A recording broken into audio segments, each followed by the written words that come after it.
niveau de Vartour en fait. Nous sommes une petite agence de voyage.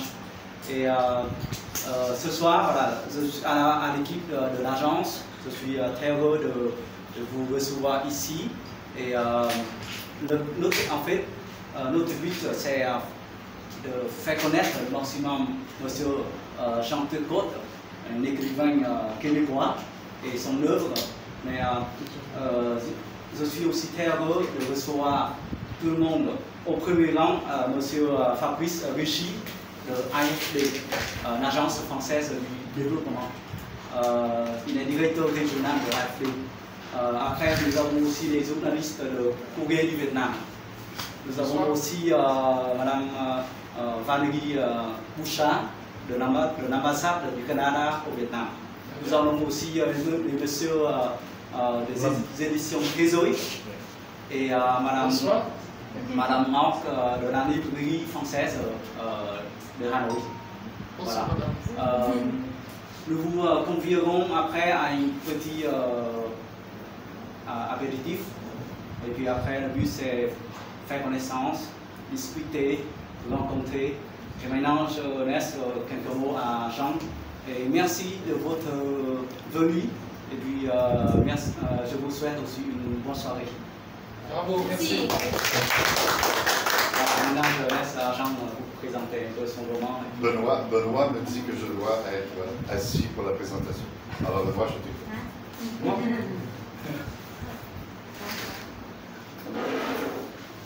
Bon, ça fait tout beau.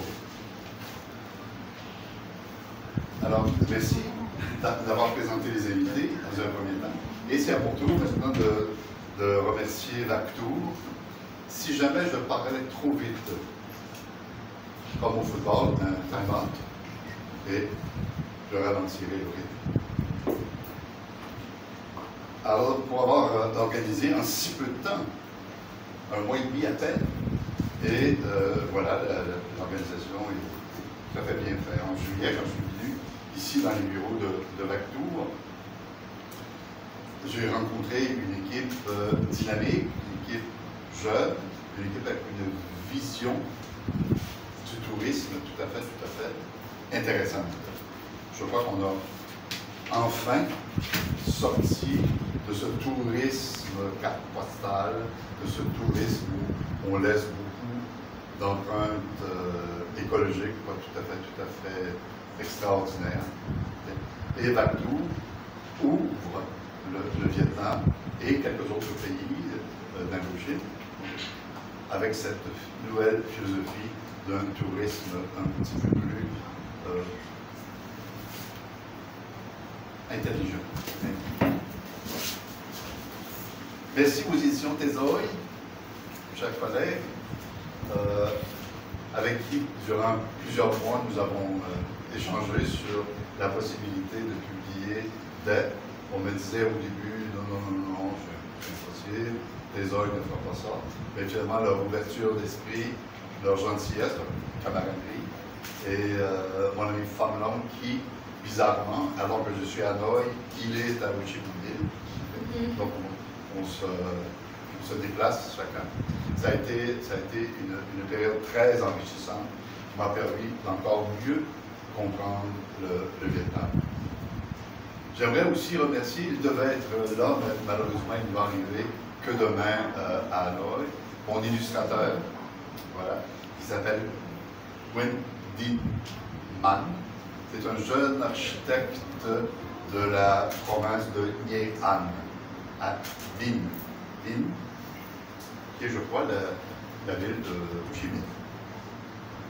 Alors, donc, je tiens à le remercier parce qu'il a fait un travail tout à fait intéressant. Alors, pour les gens de mon pays, le Canada, mais vous comprendrez que je vais plus centrer sur le Québec. Prononcer le nom Vietnam, c'est la guerre qui revient dans la mémoire. Votre pays, situé si loin sur la terre géographique, sur la carte géographique, que pour s'y référer, il faut avoir recours aux outils Internet, ou bien y mettre plus de 30 heures pour venir. Je le dis avec expérience parce que la semaine prochaine, je serai dans ces 30 heures qui vont me ramener au Québec.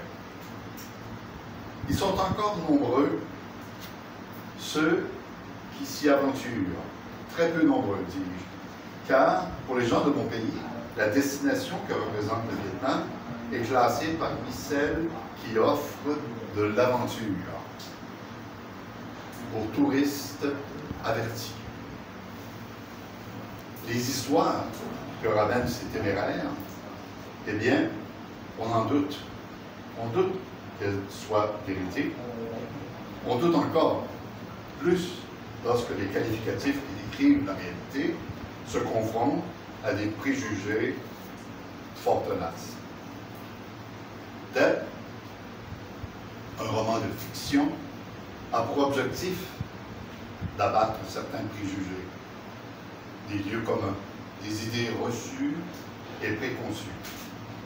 Il se veut un regard sur un Vietnam à la croisée des chemins entre modernité et tradition, celui d'un occidental, bien sûr, établi ici depuis bientôt 8 ans.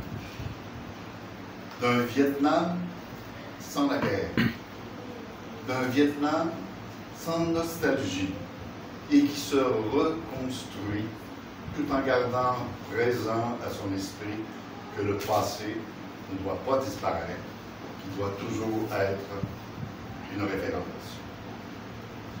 Pourquoi le Vietnam et non pas la Thaïlande, si prisée par les retraités canadiens? Une seule et unique raison. Je réalise un rêve qui me hante depuis l'année 1965 et les suivantes. À l'époque, je marchais dans les rues de Montréal, au Québec, face au consulat américain exigeant la fin de la guerre que leur gouvernement menait contre le peuple vietnamien.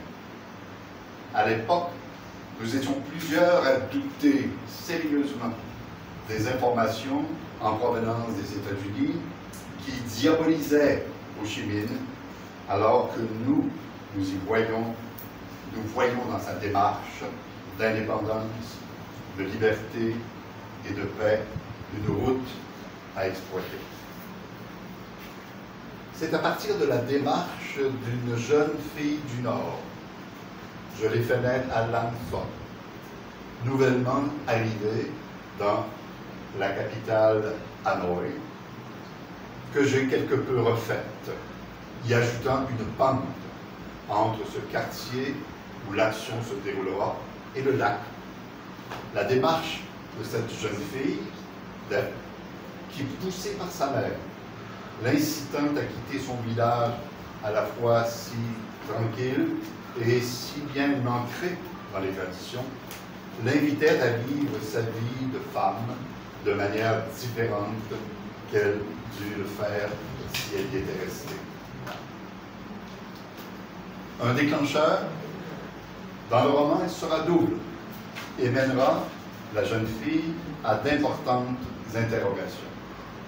La principale, des événements ou des crises dont nous sommes l'acteur principal ou la victime, l'acteur secondaire ou le simple figurant, dans les bouleversements heureux ou malheureux qu'ils charrient. Ces événements, ces crises, nous incitent à regarder ou à se fermer les yeux, à réfléchir ou à ne pas se préoccuper, puis agir sur la suite des choses ou tout simplement se réfugier dans le prêt-à-penser. Du concept de crise, le sociologue français Edgar Morin dit qu'il s'agit là d'un moment idéal pour s'interroger et nous pousser vers le changement. Ce sera le cas de Dep, chez qui certains lecteurs, principalement du Québec, voient une métaphore du Vietnam, pays à l'histoire complexe en raison des multiples invasions, des tentatives de soumission, des revirements politiques. À la découverte de la culture vietnamienne de M. Ngo, qui devait être avec nous ce soir, mais que la température tienne à la maison, aura été le livre par lequel la plus grande partie des informations sur ce sujet, la culture, me furent présentées, expliquées, et cela de manière rigoureuse et authentique. Deb sera, pour l'occidental que je suis, l'occasion de porter un regard sur ce pays rempli de poésie, de légendes, de contes. Regard que j'ai voulu partager avec mes lecteurs canadiens et québécois. Le partager, oui, mais principalement offrir une autre vision que celle dans laquelle nous avons été encarcanés, celle d'un pays sous-développé du tiers-monde qui carbure à la guerre et respire à l'oxygène chinois. Deb, jeune femme courageuse, tout comme sa mère et ses ancêtres, influencera son entourage pour qui rapidement elle deviendra un modèle. Sa force de caractère, son exceptionnelle capacité d'écoute, ainsi que son engagement afin de favoriser l'éducation dans son quartier de Hanoï, feront d'elle une inspiratrice de transformation. Non pas la transformation superficielle, mais la véritable, celle incitant l'individu à y consacrer son temps et son intelligence. Par nature, le Vietnamien n'est pas enclin à se raconter, à se dire, se confier. Tout à fait à l'inverse de nous, occidentaux. Deb et les personnages qui gravitent autour d'elle s'y adonneront, n'en déplaise à ceux qui disent cette propension en dehors des normes vietnamiennes. Toute ma vie d'enseignant fut consacrée à œuvrer auprès d'enfants présentant des problèmes, voire des troubles de l'apprentissage. Certains au niveau du comportement et d'autres clientèles manifestant des perturbations d'ordre psychologique allant jusqu'à l'autisme. On dit d'eux de telles abominations que les investissements nécessaires afin de leur fournir l'appui pédagogique nécessaire ne suffisent pas à combler les besoins. C'est avec eux, 3 groupes différents, que j'entrepris une démarche d'écriture. Celle d'un roman, 2 fois, et l'autre d'un recueil de poèmes. Ils ont écrit et ils se sont lus, eux, des analphabètes fonctionnels. Ils ont réfléchi, créé des personnages, inventé des récits, poétisé des atmosphères. Écrire devint un voyage, et pour lancer un clin d'œil à mon bon ami Benoît, pour certains, un voyage au bout de la nuit. À la retraite, reprenant ces 2 romans, je les ai corrigés alors que je n'allais pas retoucher le recueil de poèmes. On ne modifie pas un poème. Je suis arrivé au Vietnam fin 2011. M'y suis immédiatement acclimaté avant de m'y adapter. Puis Deb m'est apparue à l'aéroport Noi Bai, sous les traits d'une jeune fille en attente d'un départ. Elle allait à Nha Trang. C'est autour d'elle que cette histoire naquit. Mais elle n'est pas seule. Qui sont ces personnages qui gravitent autour d'elle? D'abord, ce groupe de jeunes gens, composé de 6 individus, dont le plus âgé, qui ne vivra que 24 heures dans le roman, poussera le récit au cœur même de son intrigue. Les autres, tous employés sur un même chantier de construction, s'interrogeront sur le méfait de leur leader avant de se lancer à leur tour, chacun à sa façon, dans un processus d'auto-inspection menant vers une certaine transformation.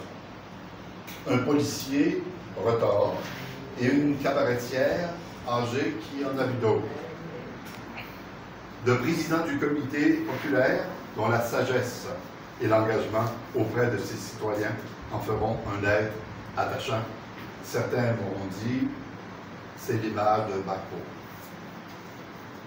Les mères des 6 jeunes femmes, ces femmes qui, trop souvent, passent inaperçues dans l'évolution de la société vietnamienne. Une troupe de théâtre atypique. Un étranger s'ouvrant à la culture du pays qu'il adoptera pour finalement y achever ses jours. Sans oublier la mère de Depp, bien qu'elle n'apparaisse très peu dans le roman, cette femme a une énorme influence sur sa fille, sa pensée forgée par la lecture des écrits de la romancière Pearl Buck, elle qui transmettra tel un héritage à celle qui mesurera les événements à partir de ses références. Pourquoi Pearl Buck? La raison est toute simple. Alors que mes confrères et consoeurs universitaires lisaient les classiques français, se torturaient les méninges à mémoriser je ne sais plus combien de poèmes, à répertorier les grands courants littéraires, moi, je tombais littéralement en amour avec cette auteure américaine qui, ayant vécu en Chine, l'a si bien décrite. Sa prise de position nette et franche envers la condition féminine m'avait séduit. J'aurais pu opter pour Han Suu-yin, oui, mais c'est une toute autre histoire. Il y a en sourdine Paganini, le violoniste au long doigt, Mendelssohn et Shakespeare dans un songe d'une nuit d'été. Le récit de Depp se déroule quelque part autour de la fête du Tête, qui ne sera pas soulignée cette année-là en raison d'événements aussi subis qu'inattendus, secouant la micro-société que forme ce quartier de Hanoï, en bas d'une pente qui, la gravissant, nous mène au lac, entouré de buissons regorgeant de bougainvilliers. Il fonctionne de manière progressive, c'est-à-dire que les personnages, nous les découvrons les uns après les autres, dans leur intimité, oui, mais principalement autour d'une problématique qui leur est propre. Le groupe, le réseau, avant l'arrivée de Depp, se définirait aisément par sa superficialité, que ce soit celui des 6 jeunes gens ou encore les habitants de ce quartier qui filent des jours ni heureux ni malheureux, des jours d'uniformité, d'homogénéité, d'une certaine cohésion que rien ne semble devoir perturber. Puis, bang. Puis, un autre bang. On se doit d'éviter l'éclatement social, s'accrocher au solide du solide, assurer la continuité. Mais le choc est brutal, inimaginable pour cette mini-société qui carbure aux mêmes croyances depuis des temps immémoriaux. Comment réagir? Individuellement et collectivement. C'est dans la parole, si longtemps retenue, puis finalement libérée, qu'une certaine forme de rédemption surgira. Depp tracera la route. Une route, la sienne, laissant aux autres le soin de choisir celle qui les mènera à ce pourquoi Ho Chi Minh a consacré sa vie, la liberté, l'indépendance et la paix. Depp, et cela depuis le mois d'avril dernier, voyage à travers le monde. Des lecteurs canadiens, québécois, bien sûr, mais aussi en France, en Espagne, en Suisse, en Allemagne, en Italie, en Bolivie, au Vietnam, bien sûr, Mais aussi, on attend quelque part, bien sûr, mais ici, on attend qu'elle parvienne dans sa langue, vietnamien, au Myanmar également, et à Hong Kong. Les discussions avec Thézoï sont lancées pour une traduction, une version vietnamienne de DEP. Bientôt, très très bientôt, elle partira vers l'Afrique et qui sait, les États-Unis. Pour le moment, je travaille sur un deuxième roman qui, au départ, se titrait Les Anciens Colonels pour devenir Bodoï. Une toute autre histoire, rien à voir avec DEP, qui fera une courte apparition alors qu'elle viendra saluer un étranger de passage à Ho Chi Minh Ville et mêlée à une aventure insolite. Et cela, c'est une autre histoire.